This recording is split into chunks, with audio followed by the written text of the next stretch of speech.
विद्यार्थी मित्रों नमस्कार। सेतु अभ्यास कक्षा 10 के विषय हिंदी का तीसरा दिन। इसमें क्या दिया गया है ये हम देखते हैं।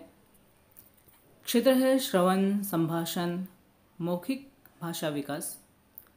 अपेक्षित कौशल है छात्र ध्यानपूर्वक समझकर श्रवण करेंगे, छात्र अपने शब्दों में व्यक्त होंगे, छात्र एक दूसरे से वार्तालाप या संवाद करेंगे और संकल्पना दी गई है गद्य।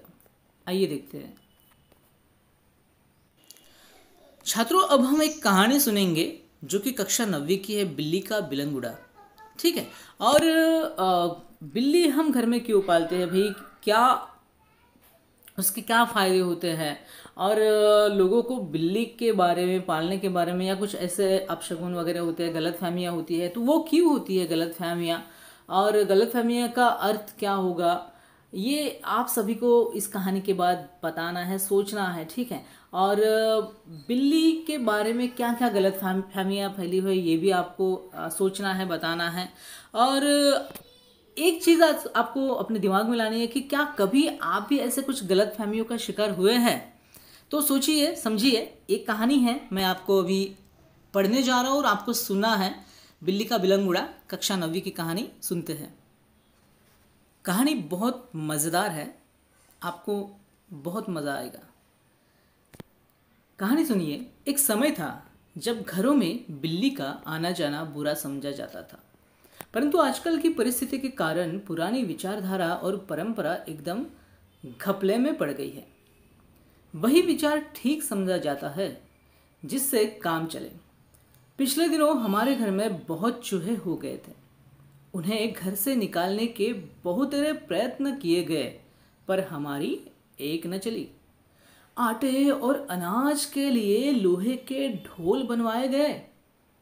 यह उपाय कुछ दिनों तक कारगर रहा, परंतु आंख बचाकर चूहे इन ढोलों में भी घुसने लगे। इस समस्या पर कई मित्रों से परामर्श किया गया। आखिर यह फैसला हुआ कि घर में एक बिल्ली पाली जाए। इस प्रस्ताव पर किसी को आपत्ति न थी। चुनांचे एक बिल्ली लाई गई। उसकी खूब खातिर होने लगी। कभी बच्चे दूध पिलाते, कभी रोटी देते। उसने विधि पूर्वक चूहों का सफाया शुरू कर दिया। देखते ही देखते चूहे घर से गायब हो गए। सब लोग बड़े खुश हुए। बिल्ली प्रायः सब लोगों की थाली से झूठन ही खाती, इसलिए हमें इसका कोई खर्च भी नहीं पड़ा। 2 महीने बाद वह समय आ गया जब हम चूहों को तो भूल गए और बिल्ली से तंग आ गए। हमने सोचा चूहे तो खाली अनाज ही खाते थे, कम से कम परेशान तो नहीं करते थे। यह बिल्ली खाने में भी कम नहीं और हमें तंग भी करती रहती थी। उसके प्रति हमारा व्यवहार बदल गया। बिल्ली भी कम समझदार जानवर नहीं। जो शेर के काबू में नहीं आई, वह हमसे कैसे मात खा जाती। उसने भी अपना रवैया बदल दिया। हमारे आगे पीछे फिरने की बजाय वह रसोई के आसपास कोने में दुबक कर बैठ जाती। जब मौका लगता मजे से जो जी में आता खाती। इस तरह चोरी करते बिल्ली कई बार पकड़ी गई। एक दिन सुबह उठते ही मैंने रसोई में कुछ लेने गया। देखता हूं कि कढ़े हुए दूध का दही जो रात को बड़े चाव से जमाया गया था, बिल्ली खूब मजे से खा रही थी। अब चिंता हुई कि बिल्ली से कैसे पीछा छुड़ाया जाए। मेरा नौकर बहुत होशियार है। रात को काम खत्म करके जाने से पहले उसने एक खाली बोरी के अंदर 2 रोटियां डाल दी और चुपके से एक तरफ खड़ा होकर बिल्ली का इंतजार करने लगा। बिल्ली आई, वह एकदम रोटियों पर झपटी। नौकर ने तुरंत बोरी का एक सिरा पकड़कर और उसे ऊपर से बंद कर दिया। रस्सी के साथ बोरी का मुंह बांध दिया गया। चूंकि अब रात के 10 बजे थे, मैंने अपने नौकर अमरू से कहा कि सवेरे बिल्ली को कई दूर छोड़ आए, जिससे वह इस घर में वापस ना आ सके। सब लोगों को चाय पिलाते पिलाते अमरू को अगले दिन 8 बज गए। मैंने याद दिलाया कि उसे बिल्ली को भूली भटियारीन की तरफ छोड़कर आना है। बोरी कंधे पर लटका अमरू चल दिया। बात आई गई हो गई। मैं हजामत और स्नान आदि में व्यस्त हो गया क्योंकि 9:30 बजे दफ्तर जाना था। गुसल खाने में मुझे जोर का शोर सुनाई दिया। मैं नहाने में व्यस्त था और कुछ गुनगुनाना रहा था, इसलिए मेरा ध्यान उधर नहीं दिया। 2 मिनट के बाद ही फिर शोर हुआ। इस बार मैंने सुना कि मेरे घर के सामने कोई आवाज लगा रहा है, आपका नौकर पकड़ लिया गया है, अगर आप उसे छुड़ाना चाहते हो तो छप्पर वाले कुएं पर पहुंचिए। मैं हैरान हुआ कि भाई क्या बात है। समझा शायद अमरू किसी की साइकिल से टकरा गया होगा, शायद साइकिल वाले का कुछ नुकसान हो गया होगा और अमरू को धर पकड़ा होगा। रही आदमी इकट्ठा होने की बात, यह काम दिल्ली में मुश्किल नहीं और फिर करोल बाग में तो बहुत आसान है, जहाँ सैकड़ों आदमियों को पता ही नहीं कि वे किधर जाए और क्या करे। खैर उधर जा ही रहा था कि रास्ते में खाली बोरी लटकाए अमरू आता हुआ दिखाई दिया। वह खूब खिलखिलाकर हंस रहा था। उसे डांटते हुए मैंने पूछा, अरे क्या क्या बात हुई? तूने आज सुबह ही क्या गड़बड़ की जो इतना शोर मचा है और मोहल्ले के लोग तुझे मारने को दौड़े? अमरू को कुछ कहना ही नहीं पड़ा। उसके पीछे कुछ आदमी आ रहे थे, उन्होंने मुझे सारा मामला समझा दिया। बात यह हुई कि जैसे अमरू कंधे पर बोरी लटकाए बिल्ली को बाहर छोड़ने जा रहा था, कुछ लोगों को शक हुआ कि बोरी में बच्चा है। 2 आदमी चुपके चुपके उसका पीछे हो लिए। उन्होंने देखा कि बोरी अंदर से हिल रही है। बस उन्हें विश्वास हो गया कि इस बदमाश ने किसी बच्चे को पकड़ा है।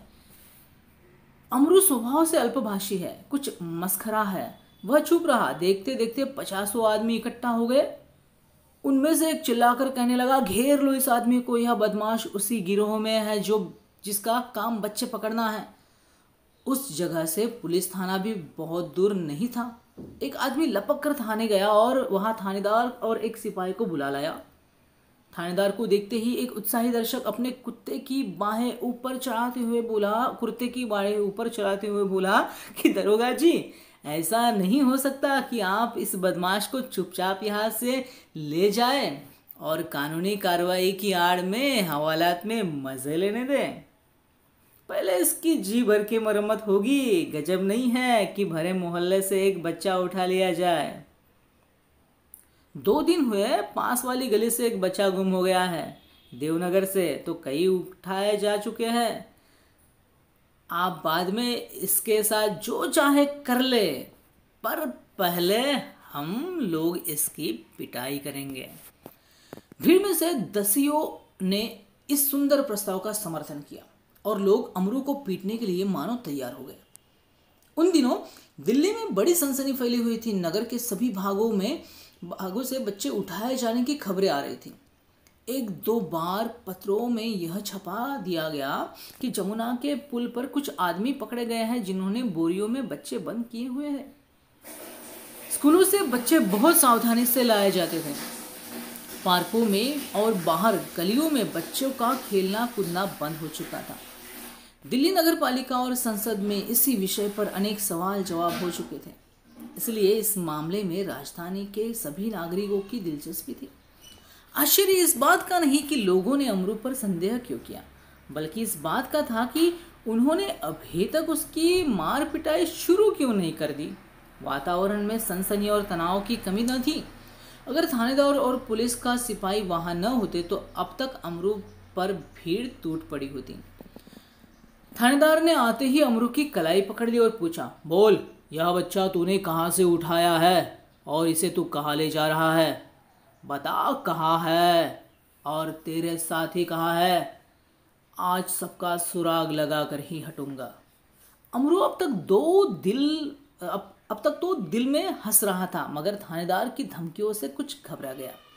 दबी आवाज में वह थानेदार से बोला, सरकार, मैंने किसी का बच्चा नहीं उठाया, न मैं बदमाश हूँ। मैं तो एक भले घर का नौकर हूँ, रोटी चौका करता हूँ और अपना पेट पालता हूँ। जो आदमी थानेदार को बुलाकर लाया था क्रोध में आकर बोला, क्यों बकता है बे?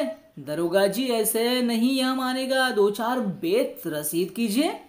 दरोगा ने बगल से निकाल कर एक बेत अपने हाथ में ही लिया था कि अमरू नम्रता पूर्वक झुका और बोला, सरकार आप जितना चाहे मुझे पीट ले, पहले यह तो देख ले कि इस बोरे में क्या है। हुक्म हो तो चलिए थाने चले।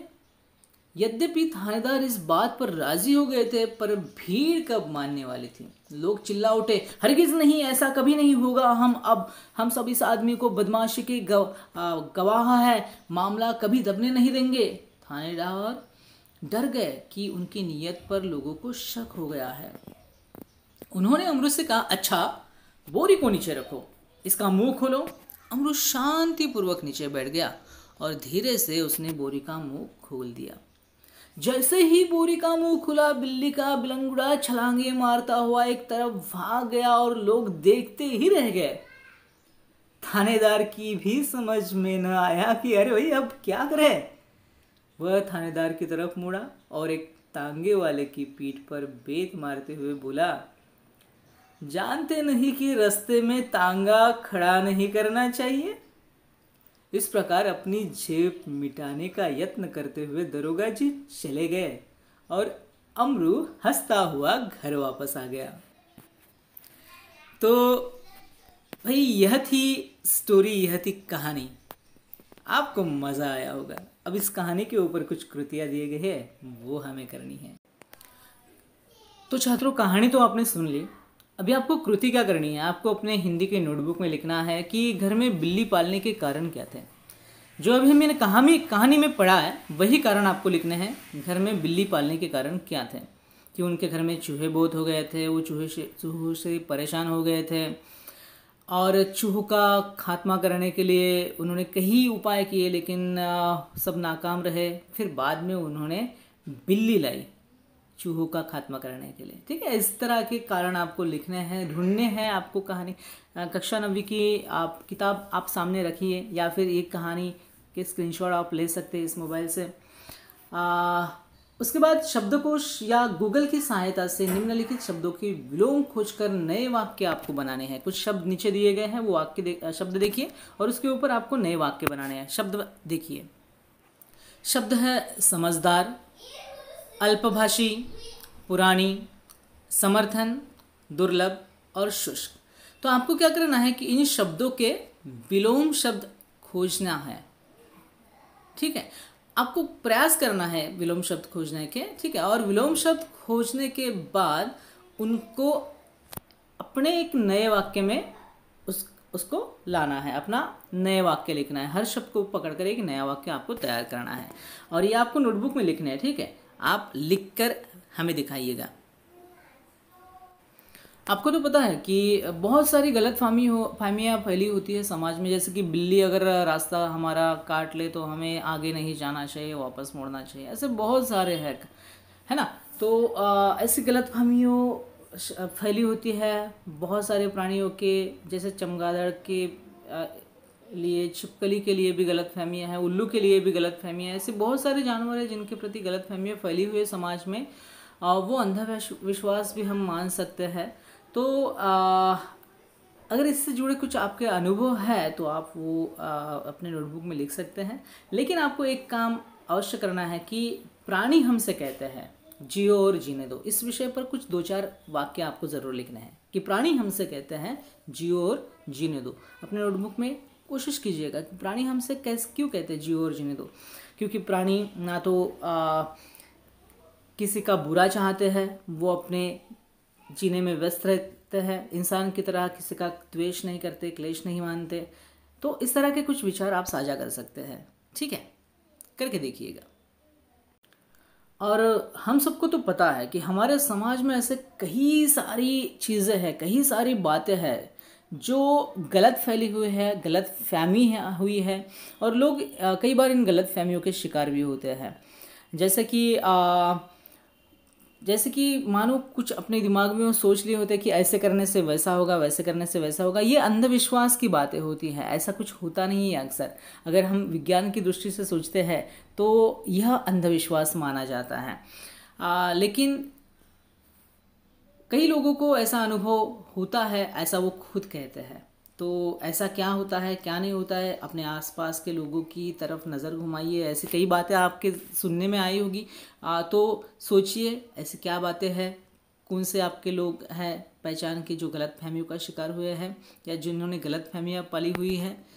आपको बहुत सारी किस्से कहानियाँ ऐसे नज़र में आएंगी।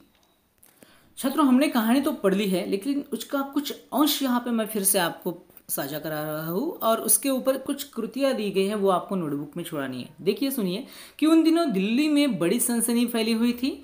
नगर के सभी भागों से बच्चों के उठाने जाने की खबर आ रही थी। एक दो बार पत्रों में यह छपा कि जमुना के पुल पर आदमी पकड़े गए जिन्होंने बोरियों में बच्चे बंद किए हुए थे। स्कूलों से बच्चे बहुत सावधानी से लाए जाते थे। पार्कों में और बाहर गलियों में बच्चों का खेलना कूदना बंद हो गया था। कहानी तो हमने सुनी, ये दोबारा यहाँ कुछ अंश हमने देखा है और इस अंश पर कुछ कृतियाँ हैं, वो आपको अपने नोटबुक में छुड़ानी है। वो कृतियाँ क्या है, देखते हैं। तो कृतियाँ क्या है, देखिए। दिल्ली में फैली सनसनी। उत्तर लिखिए, क्या सनसनी है कि नगर के सभी भागों से बच्चे उठाए गए हैं। सही है। एक नदी का नाम यहाँ पे आया है। कौन सी नदी है? जमुना नदी है। अनाज जिसमें रखा जाता है, किस में रखा जाता है? बोरियों में रखा जाता है।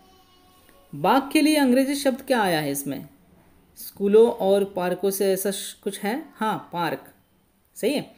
और ये अपने मन से आपको लिखना है कि अपने मन से मतलब सोच विचार से, कि कथा कहानियों में, धारावाहिकों में आने वाली अंधश्रद्धा है।